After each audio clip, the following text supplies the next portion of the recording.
When you see what's going on in the global economy, when you see what's happening in the world now, if you're not taking at least some prudent, sensible steps to make sure that you and your family are going to be okay, if things go haywire for a little while, I think you're not doing your duty. I think you're being foolish. I think you're gambling in a way that's irresponsible.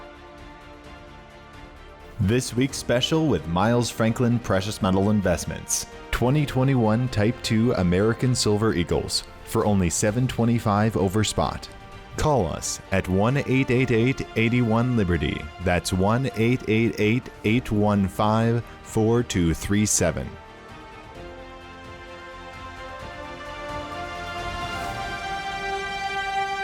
Welcome back to Liberty and Finance. We have a returning guest. Alex Newman is a journalist and educator. He's also an advocate for home education and for standing up for our rights and our freedoms in the face of government overreach. He's here with us again on Liberty and Finance. Alex, thanks for joining us. Thank you so much for having me, Dunnigan. It's great to be with you.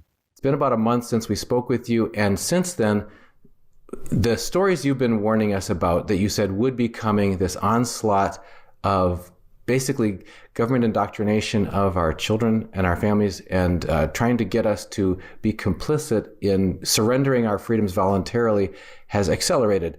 There was just a very high-profile story that came out on all the national media about a week ago about Project and Veritas, who did a behind-the-scenes undercover video expose of a honors high school public school teacher in California dedicated to creating revolutionaries in his classroom, as he put it.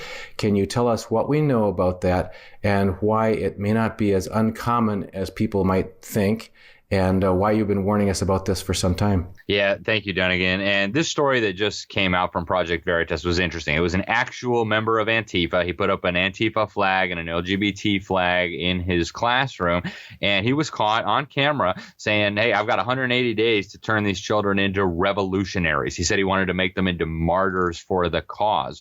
Literally, he viewed his role not as actually educating these students, but indoctrinating them into brainwashing them into becoming cannon fodder for a communist revolution. For those of you who don't understand the significance of that, you probably have not been paying attention for the last 100 years when communists have been slaughtering, butchering, torturing hundreds of millions of innocent human beings in the most barbarous fashion imaginable. But what I tell people is that's not even the problem. This lunatic teacher, he is a nothing in the big scheme of things. He is not even the tip of the iceberg. The entire system was designed, was created to do what this teacher inadvertently revealed on camera to the American people. If you trace the origins of the American public education systems back to the very beginning, every single one of the key people in the creation of the government school system, in the takeover of education from the parents and from the churches and from the private sector to put it into the hands of government, every single one of the key people, to a man, was a communist who rejected God, who rejected the Bible, who wanted to use the school system to shift the views, the beliefs, the attitudes of children away from our Christian republic, individual liberty, God-given rights type foundations in this country toward a collectivist utopia. That's not my opinion. That's not a theory. It's not extrapolation. It's a documented fact, and I could name them all. You've got Robert Owen.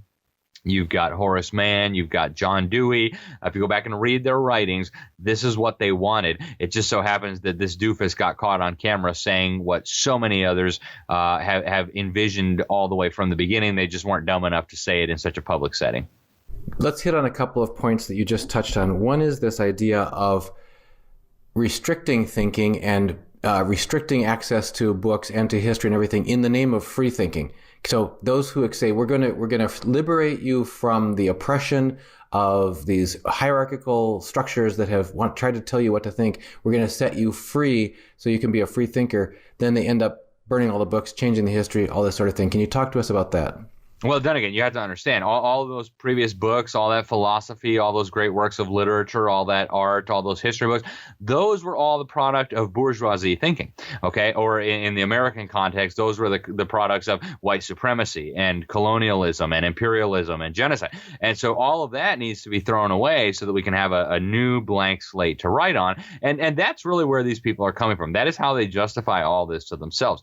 We actually saw a very clear example of this during the Cultural Revolution in China. Chairman Mao and his minions went around and they burned down libraries, they burned the books, they murdered the history professors, they tore down the statues, and they said they were liberating people, right? And the thinking was all of that came from the old era, the old culture with the old habits. And that was oppressive. That was bad. That was all created by people who wanted to oppress you, and they designed the whole system to oppress you. And so in the name of tearing down the system and building up a new revolutionary system, we've got to get rid of all that old stuff. We've got to murder the people who still cling to those old ideals. So it looks a little bit different in the American context than it did in the Chinese context, than it did in the Russian context.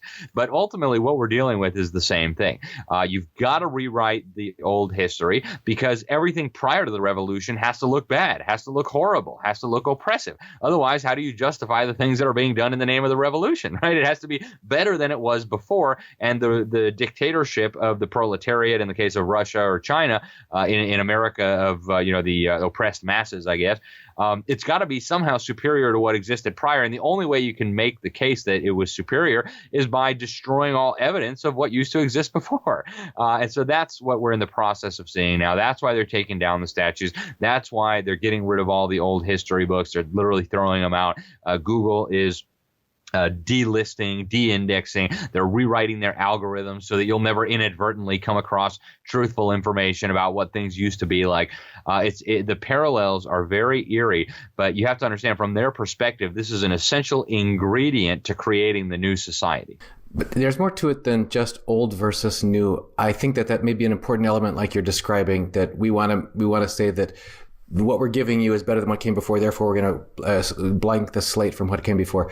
But why is it so often that the things that are targeted as the books that must be burned and that sort of thing are either religious in nature or that sort of thing, where there's a higher moral call than the state?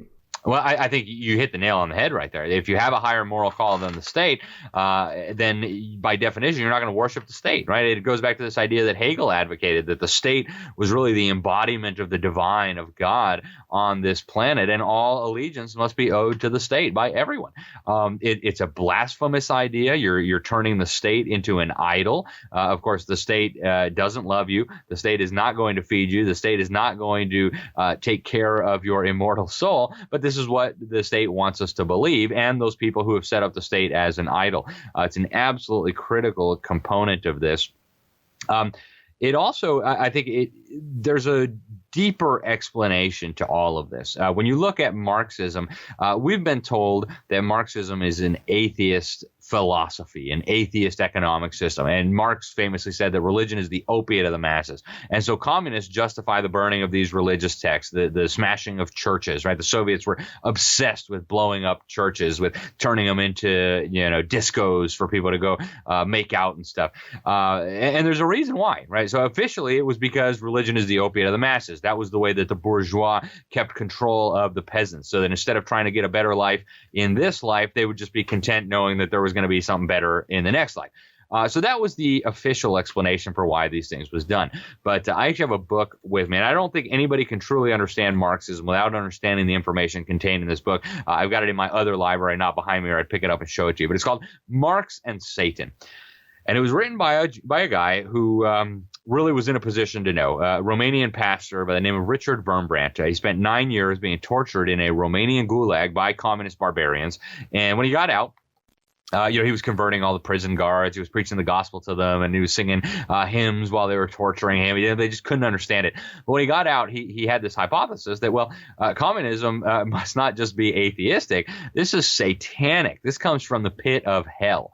That was his hypothesis. And so he started collecting research. He started gathering information. And what he found was, wow, he was more right than even he could have possibly imagined. This Marx ideology, if you will, was much more than that. It was much more than just the rejection of God, the denial of God's existence. And what he found was an enormous amount of evidence showing that Marx was, in fact, a Satanist. For example, he quotes a lot of Marx's old poetry, and I don't remember it off the top of my head, but he has one where he says, with Satan, I have struck my deal, right? I mean, just openly declaring his allegiance to Satan, admitting that he created some sort of compact with the Prince of Darkness. He's got others where he talks about how he just has this hatred for God, and he wants to destroy everything that God has ordained. And when you think about Marxist philosophy, It is at its core and the antithesis of everything that God revealed. I mean, it is Satanism distilled to its essence. God ordained that there should be private property. Marx says private property is at the root of social oppression. And so we need to dismantle private property. We need to steal everything from everyone. Whereas God said, thou shalt not steal. Marx says we must steal everything. God said, thou shalt not murder. Well, what does Marx say? We have to murder everybody who stands in the way, right? They're standing in the way of this utopia. He was literally an advocate for genocide, for exterminating entire people groups. He believed that capitalism was, a stage before progressing to socialism and communism, and he believed that people groups that had not yet attained the capitalist stage. He talked about the Scottish Highlanders, for example. They just needed to be wiped off the face of the planet. I mean, they're primitive. They just need to be eradicated. He was an advocate of mass murder. God ordained the family. God ordained marriage, and so Marx said we have to get rid of marriage. Not only should there not be a monogamous man-woman relationship for life, he said women should be held in common. Everybody should be allowed to have relations with a particular woman. And children, then the children that result from those unions, nobody will know who their father is. Children will be raised by the collective, by the state, right? This is taking everything that God teaches and flipping it exactly on its head. You go through each of the commandments, right? Have no other gods before him. Well, you make the state God, right? Don't make for yourself any idols. Don't make for yourself any graven images. Well, the state becomes this super idol.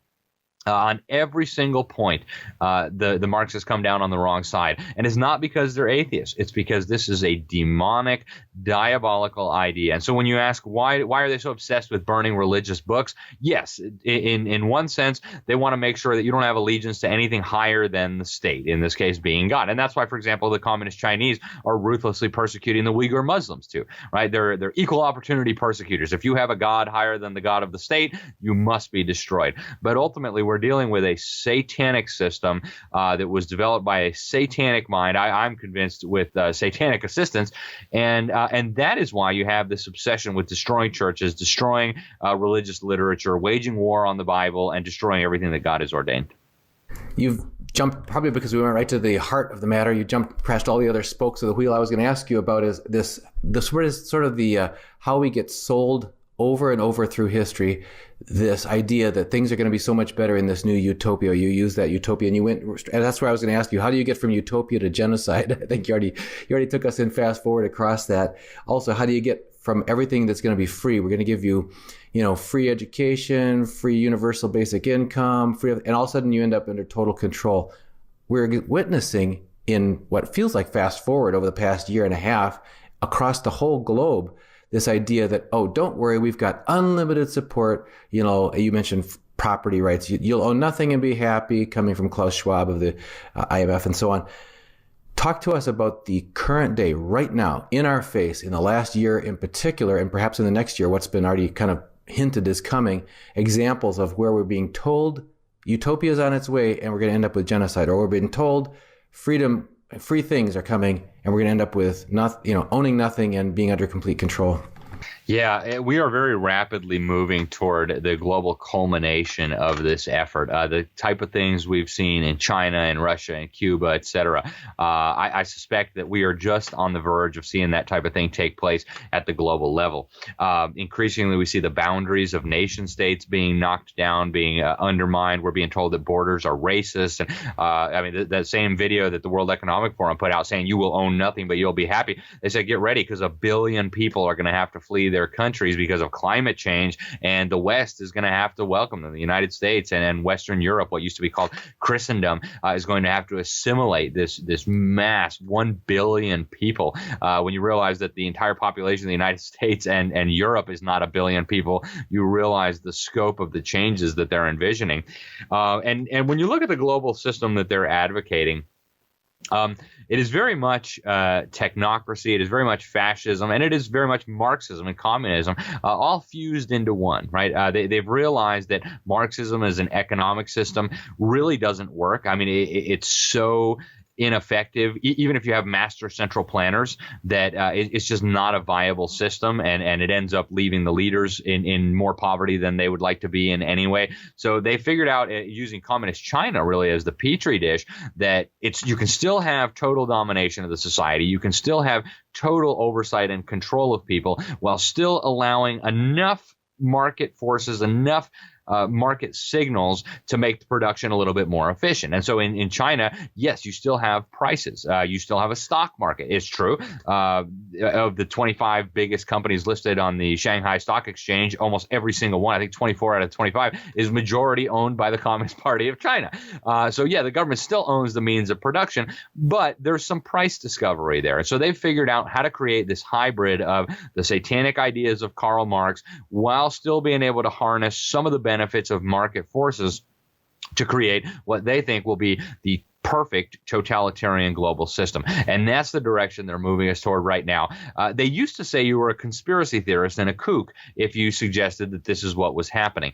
We've moved beyond that now. Now they don't say you're a conspiracy theorist or a kook for saying that we're moving toward a great reset and we're not going to have private property rights anymore. The UN is going to call the shots. Now they just say that you're an extremist and a bad person and a hate group and a homophobe or a xenophobe, or pick your nasty term if you don't agree that this is a good idea to move in that direction. But I think the Great Reset really needs to be understood as the new marketing slogan for totalitarian globalism. Now, to be clear, Marx was always an advocate of global government. Marx's predecessors, if you go back to Adam Weishaupt, the founder of the Illuminati in the late 1700s, he believed in a world government. He believed in smashing all the nations, the governments, and the religions to create a one world system. So we're moving now toward the creation of this single global system.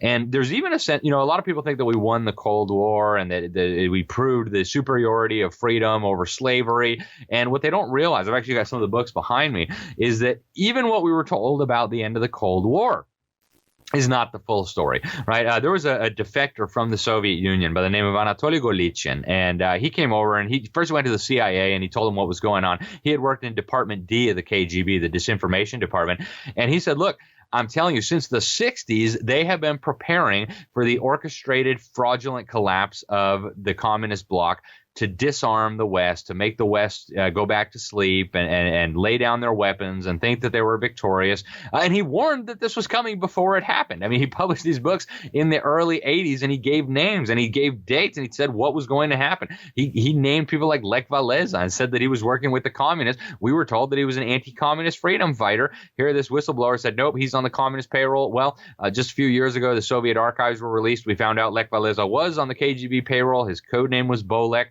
This guy, Anatoly Golitsyn, made 200 predictions about what was going to come, and he was right on every single one. Out of about 200, 195 or 196 have come true. They were going to dismantle the Berlin Wall. They were going to allow freedom in some of the Eastern European states. But he said behind the scenes, the communists would remain in control of everything. And then he said, and this is the point of bringing all this in, one of the predictions that has not come true yet is that after the West was completely disarmed, was completely running itself into the ground, celebrating victory in the Cold War, there was going to be what he described as a second October Revolution. This was going to be on a global scale, bringing together the former communist powers of Eastern Europe, the Soviet Union, the Chinese, and they were going to have a global revolution to bring the world under total global control of this system. And that sounds implausible until you realize that the very same elites that helped bring the Soviet Union to power, the very same elites that financed Lenin and Trotsky. If you don't know that story, go pick up Wall Street and the Bolshevik Revolution by historian Anthony Sutton of Stanford University. He shows that the mega banks of Wall Street funded the communist revolutionaries who helped enslave Russia. When you realize that they've all been working together all along, suddenly it makes a lot more sense. We're moving very rapidly toward a technocratic global system where individual freedom will be eradicated. It'll basically be like communist China on a global level. And, I don't believe that these totalitarians are going to have the last word, but that's the direction they're moving us toward. In our current year, right now, in the last 3 months, next 3 months, people are looking for corroboration. What signs are you seeing happening right now that people can relate to that show that they should pay attention to this scenario, this narrative that you're laying out, and not think, oh, this is just some harebrained, crackpot idea, but this is actually describing what we're all being subject to, even though it's being labeled other things. Yeah, well, there are several things where they've made it really obvious the direction that they're moving in. One of the things that I think is really significant on the religious side of this is the Vatican's moves to plug into this global system. Just within the last few months here, the Pope Francis Bergoglio has come up with this, what he calls the Vatican Council for Inclusive Capitalism. And I encourage people to go look at this. I mean, they put out YouTube videos. They made a whole website about it. They literally partnered with the Rothschild banking dynasty, the most influential bankers on planet Earth, to create this global alliance for radically transforming the global economic system. And if you look at what they're saying, I mean, this isn't me saying this. This is them saying this. We're going to completely restructure how the economy works. Under a free market system, corporations historically have been interested in increasing shareholder value and making profit. And how do they make profit? How do they increase shareholder value? They serve, right? They find a need in the market. They find customers who want something, and then they produce that thing more efficiently with higher quality than other players. So what does that result in? It results in a constant expansion of material prosperity, a constant innovation, constant expansion of prosperity. Well, what happens with this new model? They tell you the companies now need to start pursuing what they call ESG, right? The environmental and social and governance goals. So really what they want is these companies focus not on shareholder value, not on earning profit by satisfying the needs and wants of customers, but rather on meeting the goals and obeying the dictates of the ruling class, of the elites, whether that be environmental or social or governance related. And this is exactly the type of economic system that the fascists developed, right? A national socialism under Adolf Hitler. Yeah, you could keep your factory. On paper, it still said you owned your factory, but guess what? You couldn't produce what you wanted in your factory. You couldn't charge what you wanted to charge for what you produced in your factory. You had to produce what the National Socialist, the Nazi dictatorship told you had to produce. You had to produce it when the Nazis told you to produce it, with what the Nazis told you to produce it with, and you would get paid whatever price they said was appropriate. So the goal was not anymore satisfying the needs and wants of customers and making profit. The goal was doing what the political elites, the ruling class tells you to do. This is the system they're moving toward worldwide. And again, they're telling you. The Great Reset is another very, very significant marketing slogan for this. And again, don't believe me. I was the first one in America to report on the Great Reset. And I don't say that to toot my own horn, but people are like, how could you know that? Well, I watched the summit where they unveiled it, for crying out loud. They had Klaus Schwab, the head of the World Economic Forum, explain what it was. They had the head of the United Nations, Antonio Guterres, a socialist. He used to run the Socialist International. They had Kristalina Georgieva, the head of the IMF. Here's another way you can know that this is going on. The IMF is right now in the process of creating $650 billion worth of new special drawing rights, right? As part of the transition into this new global system, we're moving from what was described as a unipolar world order, where the United States, as the sole superpower, basically decided what was going to happen, to this multipolar world order. Now, they've had this in the pipeline for at least 10 years that they've been talking about it. Now we're moving in that direction. We see very clearly the new geopolitical realities in Afghanistan, right? America is leaving from there humiliated, broken, $6.5 trillion squandered to replace the Taliban with the Taliban. And what's happening? Communist China is going in. They're making billions of dollars worth of contracts. They're scooping up trillions of dollars worth of minerals, worth of lithium. So who was the big winner in all this? China. And when they talk about a multipolar world order, Beijing is going to be one of those poles. Moscow is going to be one of those poles. Berlin and Paris and London will be poles. The United States as a superpower, those days are waning. The U.S. dollar as the global reserve currency, those days are waning. That'll be replaced by the special drawing rights from the IMF. You can go to the IMF website and read all of what they're talking about with this $650 billion issuance. That's more SDRs, and SDR is kind of the proto-global currency, if you will, than the IMF has created in its entire history. Okay, and they're doing this now in the span of a few months. So very, very significant changes. Some of the other people they had to unveil this Great Reset, you had Prince Charles, the heir to the British throne. You had Ma Jun, a very, very prominent Chinese communist, member of the Chinese Communist Party, in charge of all their green schemes, also a key operative at the People's Bank of China, the Chinese central bank. You see now the rollout of digital currencies, the shift over to the quantum financial system, where increasingly we're going to get rid of cash and we're going to move on to these digital currencies that can be tracked and monitored and regulated and taxed and disappeared by the technological overlords. So, I mean, you really, at this point, I think, Dunnigan, almost have to be hiding from reality to not see what's coming. I mean, if you turn off the television and just look at what's happening objectively, I don't think you can come to any other conclusion. Now, the last few minutes, if we could spend talking about what people can do about it in their own daily lives, in their families, in their communities, in their own circle of influence, what can people do to opt out to the extent that it's still earthly possible from what you just described? Well, the Bible tells God's people to come out of Babylon, right? And in our context, I don't know that necessarily means in a physical way, right? It doesn't mean you have to leave the United States of America necessarily, but opt out of their system to the largest extent that you can.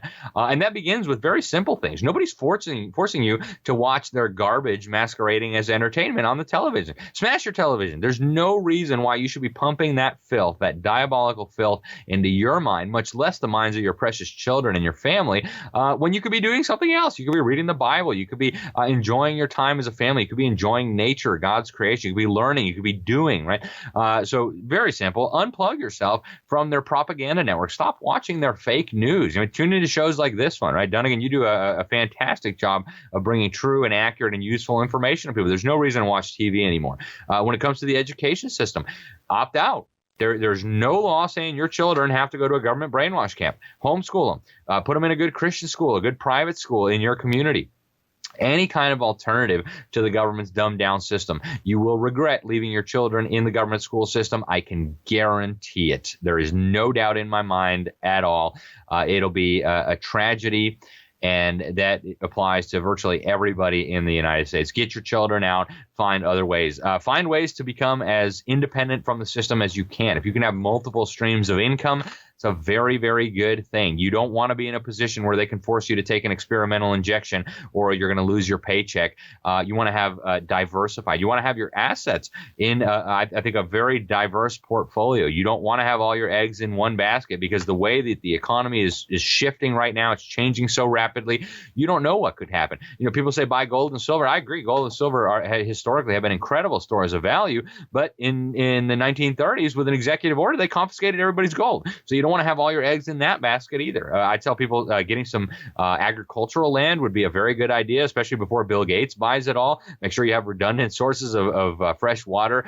And, I believe, and I don't say this to be alarmist at all. I think if you feel fear, not only does God tell you he didn't give you a spirit of fear, but a spirit of power and of love and of sound mind, God frowns upon it so much. Go back and read the book of Numbers. When the people were scared, when God's people were scared of the giants that they found in the land of Canaan, God got incredibly furious. He actually was going to destroy the people of Israel because they had expressed fear in front of these so-called giants in the land of Canaan. So fear is not an appropriate emotion. However, we are told that we must protect our families. We must care for our families, and that includes caring for their physical needs. Now, I live in Florida. We get a lot of hurricanes here. It would be very foolish of me not to make at least some basic preparations so that if we lose power for a week or two, my family's not going to die. If I can't go to the grocery store for a week or two, we're not going to starve to death. We're not going to have to drink, toilet water. Okay, we would be foolish not to take those preparations. Well, when you see what's going on in the global economy, when you see what's happening in the world now, if you're not taking at least some prudent, sensible steps to make sure that you and your family are going to be okay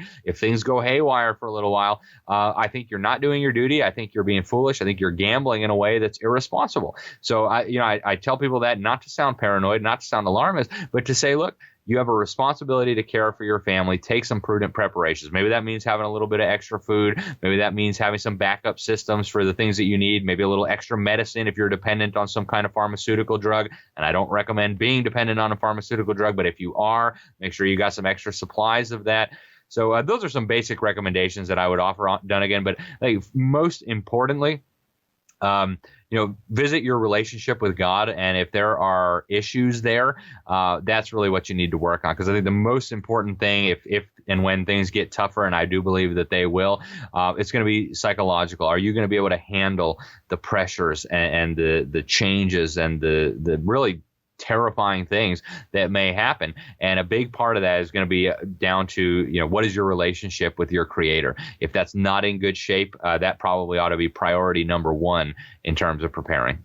Alex, if people want to stay plugged in with your writings and your work and your research, where should they go? Thank you, Dunnigan. My personal website is libertysentinel.org. You can subscribe to our newsletter there. We don't send out stuff more than once every couple of weeks, just key articles to stay on top of. Do a lot of other things. I've got a show on Frank's speech. People can tune in there. I'm the executive director of Public School Exit. I'm a regular contributor to the Epoch Times. I'm the senior editor at The New American magazine. You can go to thenewamerican.com. Again, subscribe to our daily headlines for the crucial news going on in the world. You can get weekly or monthly if you prefer. You can subscribe to the print magazine as well. And then for those of you who still do social media, I don't do much of that anymore, but you can still find me on Twitter and Fascist Book, and I'm also on Gab and MeWe and a lot of the other alternative ones. And thank you once again for having me, Dunnigan. It's a real pleasure. It's an honor for us here on Liberty and Finance. You're always eye-opening and awakening, and the things that you told us about 3 years ago, 2 years ago, 1 year ago are all playing out in the way that you cautioned us unless we took appropriate action. So we'll take it to heart. Alex, thanks for joining us here again on Liberty and Finance. Thank you so much, Dunnigan. This week's special with Miles Franklin Precious Metal Investments. 2021 Type 2 American Silver Eagles for only $7.25 over spot. Call us at 1-888-81-LIBERTY. That's 1-888-815-4237.